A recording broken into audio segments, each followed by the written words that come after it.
TV, সৃষ্টিশীল বিনোদনের সাথে।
কাউকে দাও আমার যে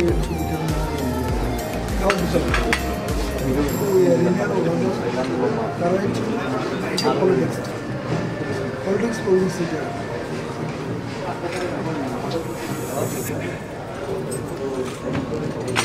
এই হাউসের প্রথম ছবি আমি বানাইছি, লিগের কোনো যন্ত্রণা পাইনি, এমনিও নেই,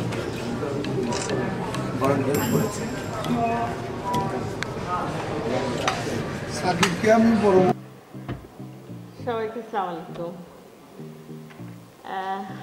এরকম যদি প্রত্যেক দিন একটা করে ভালো ছবির মহরত হতো তাই মানে সবচেয়ে বেশি খুশি হতাম, কেন ছোটো থেকে চলচ্চিত্রে আছি।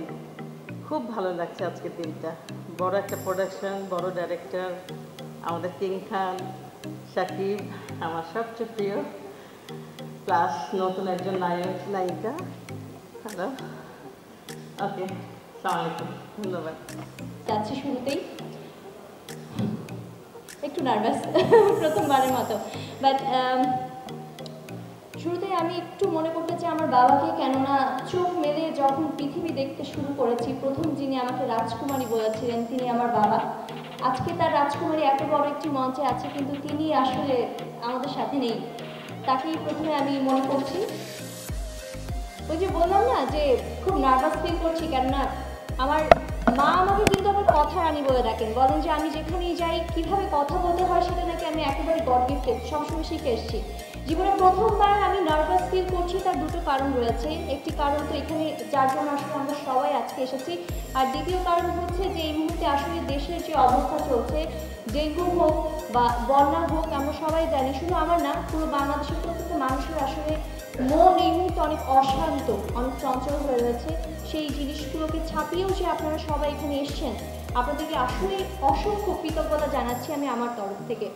দ্বিতীয়ত কৃতজ্ঞতা জানাতে চাই দেশ বাংলা মাল্টিমিডিয়ার কর্ণধার সম্রাট থাকতেন আমি কিন্তু আজকে এই পর্যায়ে আসতে পারতাম না। আমি যে স্টেজ থেকে এসেছি সত্যি কথা বলতে সেটা এত বেশি বিতর্কিত ছিল, শুধুমাত্র আপনাদের জন্য আমি পজিটিভ হতে পেরেছি এবং খুব ভালোভাবে আমি আসলে মানুষের কাছে পৌঁছাতে পেরেছি।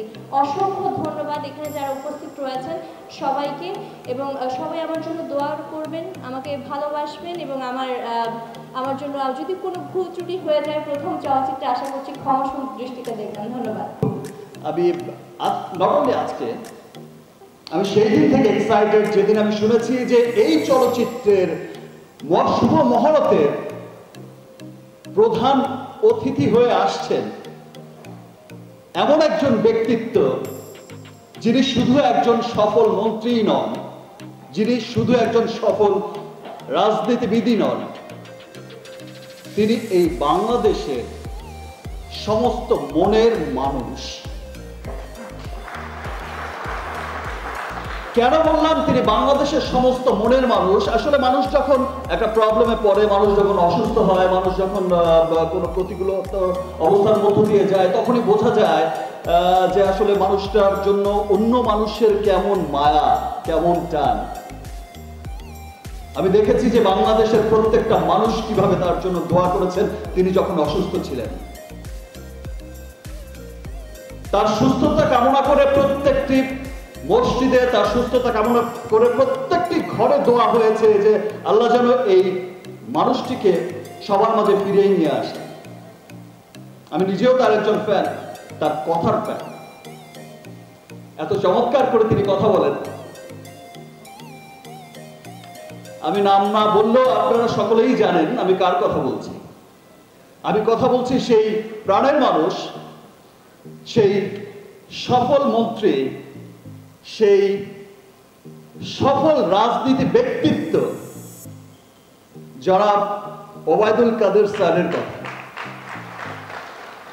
একটা চলচ্চিত্রের শুভ মহরত, তারপরে আসতে আমি দ্বিধাগ্রস্ত ছিলাম।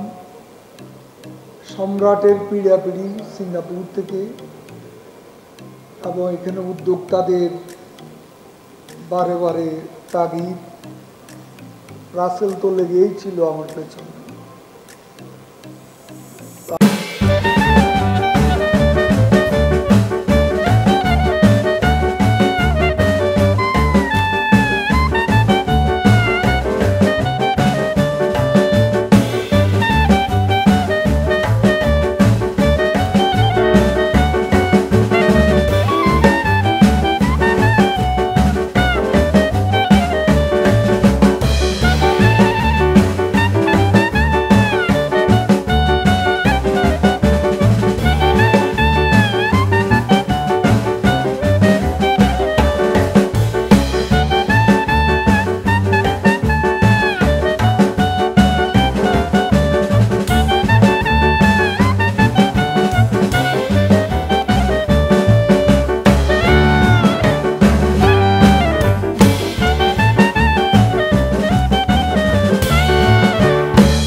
সিঁড়ি বেয়ে বেয়ে শিখরে উঠতে হয়েছে।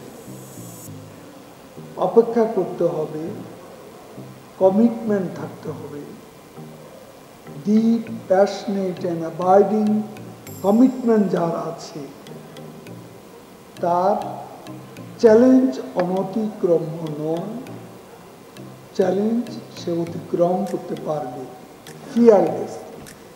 আমাদেরকে সময় দেওয়ার জন্য, যেহেতু তিনি অসুস্থ ছিলেন এবং